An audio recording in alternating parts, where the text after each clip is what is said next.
అందరికీ నమస్కారం. Young tiger NTR బాలీవుడ్లో మరో బడా ప్రాజెక్ట్కి గ్రీన్ సిగ్నల్ ఇచ్చినట్టుగా కూడా తెలుస్తోంది. సో దాని అప్డేట్స్ తెలుసుకుందాం. ప్రస్తుత స్టూడియోలో జర్నలిస్ట్ దుర్గా వడ్లమణి గారు ఉన్నారు. వెల్కమ్ చెప్దాం. Hello madam. హలో అండి. ఎస్ మేడం, ఎన్టీఆర్ గారు బాలీవుడ్లో మరొక మూవీ ఏంటి మేడం, దాని డీటెయిల్స్? అంటే ఇంకా కరెక్ట్గా ఫైనల్ అయింది అని తెలియట్లేదు, కానీ ఎన్టీఆర్ని సంప్రదించారు ఆదిత్య చోప్రా ఒక మంచి కొత్త స్క్రిప్ట్ తోటి అని తెలుస్తుంది. అది కూడా సోలోగా ఎన్టీఆర్ తోటి. ఓకే. ఎందుకంటే ఎన్టీఆర్కి ఆల్రెడీ బాలీవుడ్లో ఒక కొంచెం చేదు అనుభవం ఉంది కాబట్టి ఈసారి ఆచితూచి అడుగులేస్తారేమో. అంటే ఒక మంచి పేరు తెచ్చుకోవాలని ఉంటుంది కదా ఏ నటుడికైనా. అందుకని అందులో ఈ మధ్యన ఆదిత్య ధర్ అని అతను దురంధర్ తీశారు. Yes madam. అది చాలా పెద్ద హిట్ అయింది. అంటే భారీ విజయం. అది కూడా ఓన్లీ హిందీలో తీస్తే ఇప్పుడు చూసారా, మీకు పాన్ ఇండియా సినిమాలు తీయక్కర్లేదు అనేదానికి దురంధర్ ఒక ఉదాహరణ. ఎస్, ఎందుకంటే సినిమా బాగుంటే అన్ని భాషలు వాళ్ళు చూస్తారు. సో దురంధర్ అనేది మనందరికీ కూడా కనెక్ట్ అయ్యే సినిమా. అది వాస్తవం కాబట్టి వాస్తవ కథల్ని తెరకెక్కించారు. అందుకని రణబీర్ సింగ్కి ఒక మంచి మైలు రాయది. ఇంకొక విషయం ఏంటంటే, మీకు లెఫ్ట్ మూవీసే వస్తాయి, రైట్ మూవీస్ రావు అనుకున్న టైంలో మీరు రైట్ వాళ్ళు తీసుకోవచ్చు కదా అంటే, రైట్ వాళ్ళు తీసిన సినిమా ఇది ఒక రకంగా.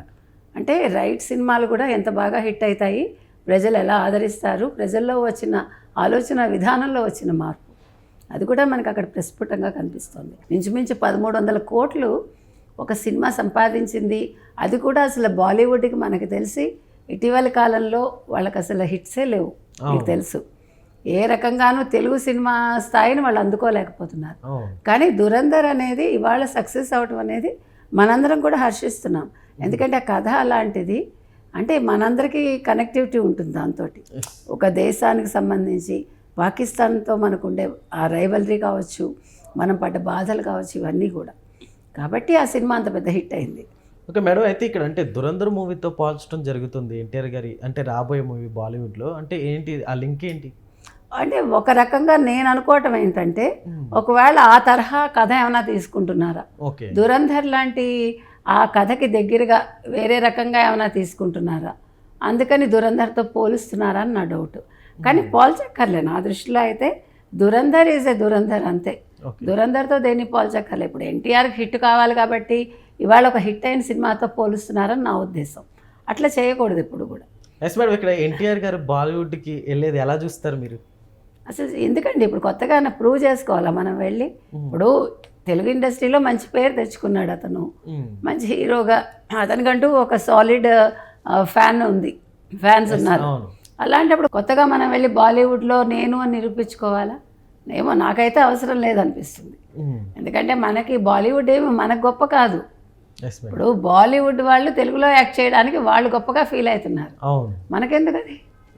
ఆల్రెడీ పాన్ ఇండియా స్టార్ట్ అయిపోయింది కదా మేడం ఎన్టీఆర్కి. సో ఇలా వెళ్ళడానికి కూడా అంటే ఎలా చూడొచ్చు అంటారు? రీసెంట్గా ఎన్టీఆర్ గారి లుక్స్ కూడా కొంచెం డిఫరెంట్గా అనిపిస్తుంది. అది కరెక్ట్, కానీ ఇది పాన్ ఇండియానా కాదా మనకు తెలియదు.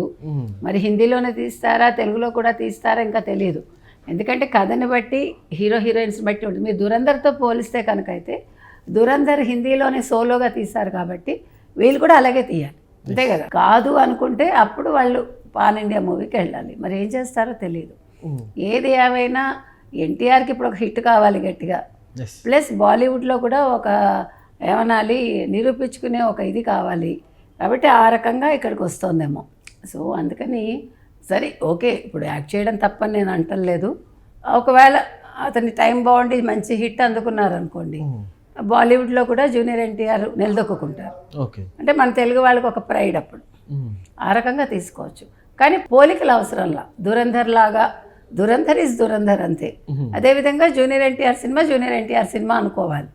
పోలికలు ఎందుకు మనకి? ఇప్పుడు మీరు తెలుగులో ఇప్పుడు 2 సినిమాలు హిట్ అయ్యాయి మనకి. రాజాసాబ్ పక్కన పెడితే మనశంకర్ వరప్రసాద్ గారు ఇవాళ భర్త మహాశైలకు, దేందారి దాందే కదా. నేను అంటున్నది అది. ఏ జోనర్ ఆ జోనరే. ఇప్పుడు చిరంజీవి ఫ్యాన్స్ చిరంజీవికి ఉంటారు, రవితేజ ఫ్యాన్స్ రవితేజకు ఉంటారు. ఆ రకంగా చూడాలంటున్నా. ఇప్పుడు ఒకే రకమైన స్టోరీ తోటి డిఫరెంట్ డైరెక్టర్స్ తీస్తే మనం కంపేర్ చేయాలి తప్ప otherwise no need. Yes madam, NTR గారి మూవీస్లో అంటే నెక్స్ట్ ఎలాంటి జోనర్ ఎక్స్పెక్ట్ చేయొచ్చు అంటారు? ఇది కూడా నేను అనుకోవటం ఏదైనా యాక్షన్ థ్రిల్లర్లా ఉంటుందా, ఏదైనా స్పైకి సంబంధించి అట్లా ఏదైనా ఉండొచ్చా అని ఒక డౌట్ నాకు. ఎందుకంటే అతను అలాంటి క్యారెక్టర్స్ ఏది చేయలేదు ఇంతవరకు. అవును. మనకు తెలిసి జూనియర్ ఎన్టీఆర్ అలాంటి క్యారెక్టర్స్ ఏం చేయలేదు. Yes madam. రాయలసీమ ఫ్యాక్షనిజం లాంటి కథలు, లేదంటే ఇప్పుడు అదుర్సు, అట్లా కొన్ని సినిమాలు బాగుంటాయి. తర్వాత ఫస్ట్ సినిమాలు చూసుకుంటే కాలేజీ స్టూడెంట్స్, అట్లా డిఫరెంట్ ఇది చేశాడు అతను. Yes. అంతే తప్ప ఒక స్పై క్యారెక్టర్ ఒక ఇదో అతను చేయలేదు ఇంతవరకు. కాబట్టి ఆ యాంగిల్లో ఏమైనా ఉంటుందా అనే ఒక డౌట్. తెలియదు మనకి ఏ రకంగా ఉండబోతోంది అనేది. ముఖ్యంగా ఆదిత్య చోప్రా కాబట్టి కొంచెం భారీ అంచనాలు కూడా ఉంటాయి. ఓకే. సో మరి యాక్సెప్ట్ చేసి ముందుకెళ్తారా ఈ స్క్రిప్ట్ తోటి అనేది మనం వేచి చూద్దాం. Yes madam. రీసెంట్గా అంటే ఎన్టీఆర్ గారి లుక్స్ మీద మీ ఒపీనియన్ ఏంటి? అంటే ఫ్యాన్స్కి కూడా కాస్త నచ్చట్లేదనే చెప్పాలి ఈ లుక్స్. ఇక్కడ నచ్చడం నచ్చకపోవడం కాదండి, అతను మరి ఏదైనా హెల్త్ ఇష్యూ ఉందా బయట పెట్టుకోవాలి అతనే. ఎందుకంటే ఆ మధ్యకాలంలో సమంత చెప్పింది కదా, తనంతట తనే చెప్పింది, నేను ఇట్లాగా ఒక ప్రాబ్లంతో ఉన్నాను, నాకు హెల్త్ ప్రాబ్లం ఉంది అని. సో ఆ రకంగా ఏదైనా ఉంటే చెప్పచ్చు, తప్పులేదు. ఏది దాచుకోక్కర్లేదండి. లేదు సడన్గా వెయిట్ లాస్ అవ్వడం కోసమైనా ఆయన మందులు వాడారా అనేది కూడా తెలియాలి. అందుకని ఈ లుక్స్ మార్చుకోవాలి అతను. ఎందుకంటే కొంచెం హెల్తీగా లేడు అతను. లుక్స్ చూస్తుంటే అన్హెల్దీ లుక్స్గా ఉన్నాయి అవి. కాబట్టి ఆ విషయంలో అతను ఓపెన్ అప్ అవ్వచ్చు. తర్వాత ఏదైనా ఉంటే కూడా తను రికవర్ అవ్వచ్చు. అది బాలీవుడ్ అంటే మనం యాక్షన్ మూవీస్ని ఎక్కువగా చూస్తూ ఉంటాం మేడం. సో ఆ యాక్షన్ ఇప్పుడు ఎన్టీఆర్ గారికి సెట్ అవుద్ది అంటారా? ఇంతకుముందు వచ్చిన హృతిక్ రోషన్ గారు ఎందుకు సెట్ కాదండి? ఇప్పుడు హృతిక్ రోషన్తో వచ్చిన సినిమా యాక్చువల్లీ బాగుంది చెప్పాలంటే. ఎందుకనో అప్పుడు 2 సినిమాలు హిట్ ఒకేసారి రావడం, ఈ సినిమా కొంచెం అంచనాలు మారడం జరిగింది. ఓకే. యాక్చువల్గా సినిమా పరంగా చూస్తే సినిమా బాగానే ఉంది. అది time, that is called time. అందుకని ఎందుకు బాగోదండి? ఇప్పుడు అదుర్సులో అతను కొంచెం ఆ 2 క్యారెక్టర్స్ ఉన్నాయి కదా, ఒకటి పూజారి గెటప్, ఒకటి కొంచెం ఈ గెటప్. అందుకని నప్పకపోవటం అంటూ ఉండదండి, తీసే వాళ్ళని బట్టి ఉంటుంది.